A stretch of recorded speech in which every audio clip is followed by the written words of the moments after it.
자, 우리 몸은요, 오래된 것을 비워내야만 새로운 것으로 캐올 수가 있습니다. 아주 당연한 원리죠? 오늘은 바로 그 비움의 지혜를 담고 있는 수양명 대장경락의 여정을 한번 따라가 볼까 합니다. 폐경락에서부터 그 흐름이 어떻게 이어지는지 같이 한번 살펴보시죠. 네, 폐경락의 기운은 그 끝에서 멈추지 않습니다. 그 흐름을 그대로 이어받아서 바로 여기 이 검지손가락 끝으로 에너지를 탁 넘겨주면서 새로운 여정을 시작하게 됩니다. 이것이 바로 오늘 우리가 함께 걸어갈 수양명 대장경의 출발점입니다. 자, 그 첫 번째 관문이 바로 여기 검지손가락 손톱뿌리 바로 옆에 있는 상양혈입니다. 한의학에서 대장을 뭐라고 부르냐면요. 전도지관이라고 해요. 변화를 이끌어내고 낡은 것들을 바깥으로 내보내는 역할을 한다는 뜻이죠. 바로 이 상양혈이 그 변화의 시작을 알리는 뭐랄까 초록불 같은 신호등 역할을 하는 겁니다. 몸에 탁한 기운이 꽉 막혀 있을 때 바로 이곳을 자극해서 그 흐름을 시원하게 터주는 일종의 비상구라고 생각하시면 쉽습니다. 자, 상향에서 출발한 기운은요, 이제 손등을 따라서 쭉 흘러갑니다. 어디를 향하냐면 엄지손가락과 검지손가락이 만나는 그 사이에 넓고 움푹한 골짜기 있죠? 바로 그 다음 목적지를 향해서 힘차게 나아갑니다. 그리고 마침내 도착한 이곳, 대장경락의 기운이 가장 왕성하게 마치 화산처럼 분출되는 아주 중요한 핵심 혈자리, 바로 합곡입니다. 이 합곡이라는 자리는요, 대장의 아주 근본적인 에너지가 샘물처럼 솟아나는 원혈이라고 부릅니다. 기와 혈이 모두 엄청나게 풍부하기 때문에 마치 우리 몸 전체의 기혈순환을 열고 닫는 4개의 큰 관문, 즉 사관 중 하나로 꼽힐 만큼 정말 막강한 파워를 가진 곳이에요. 이렇게 힘이 센 자리니까 당연히 쓰임새도 많겠죠? 그래서 합곡은 우리 몸 어딘가에 기운이 꽉 막혔을 때 그걸 아주 강력하게 뚫어서 소통시켜줍니다. 그래서 통증을 가라앉히는데 정말 탁월한 효과가 있고요. 더 나아가서 소화가 잘 안 되거나 혹은 배설이 원활하지 않을 때 그 조화를 되찾아주는 아주 핵심적인 역할을 담당합니다. 자, 이 강력한 에너지의 중심지인 합곡을 지나서 경락의 흐름은 이제 쉬지 않고 팔의 바깥쪽 능선을 타고 쭉 올라갑니다. 다음 목적지는 바로 팔꿈치입니다. 팔꿈치를 이렇게 딱 굽혔을 때 바깥쪽에 생기는 주름, 그 끝자리에 다다르면 바로 곡지혈이 있습니다. 여기가 왜 중요하냐면 오행의 원리로 보면 이 자리는 흙, 즉 토의 성질을 가져요. 그런데 대장은 쇠, 즉 금의 성질을 갖거든요. 동양 철학의 기본 원리인 토, 생, 금, 즉 흙이 쇠를 낳는다는 원리에 따라서 이 곡지혈이 바로 대장의 기능을 튼튼하게 북돋아주는 마치 어머니와 같은 역할을 하는 아주 중요한 자리인 겁니다. 그래서 이 곡지열은요, 우리 몸에 불필요하게 열이 막 오를 때 그걸 식혀주는 일종의 냉각수 같은 역할을 해요. 열을 식혀주니까 자연스럽게 피가 맑아지고 피부에 올라오는 염증 같은 것도 가라앉힐 수 있겠죠.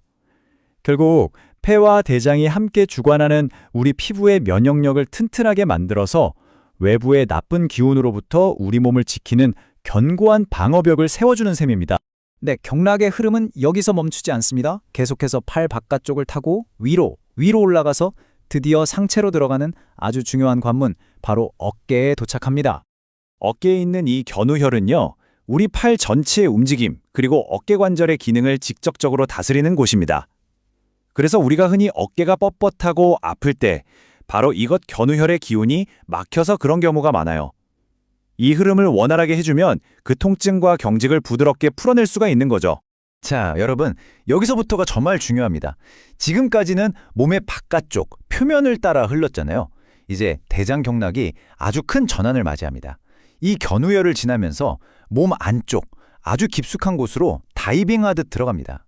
그래서 먼저 폐를 한번 거쳐서 아래로 내려간 뒤에 드디어 자신의 본거지인 대장과 직접 연결이 되는 겁니다.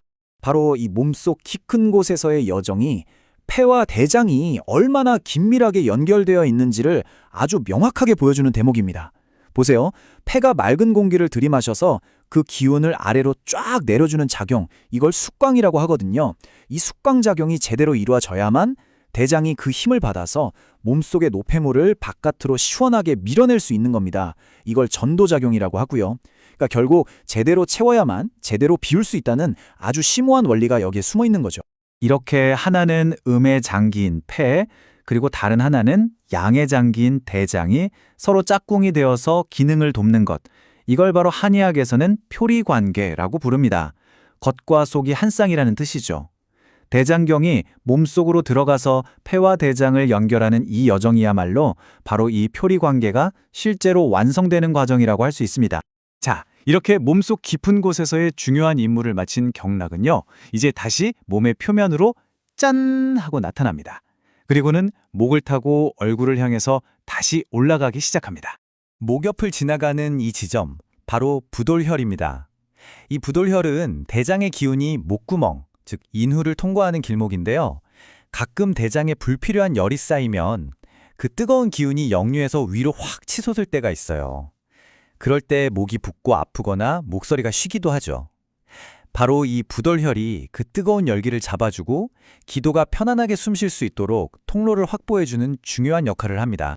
이제 정말 여정에 막바지입니다.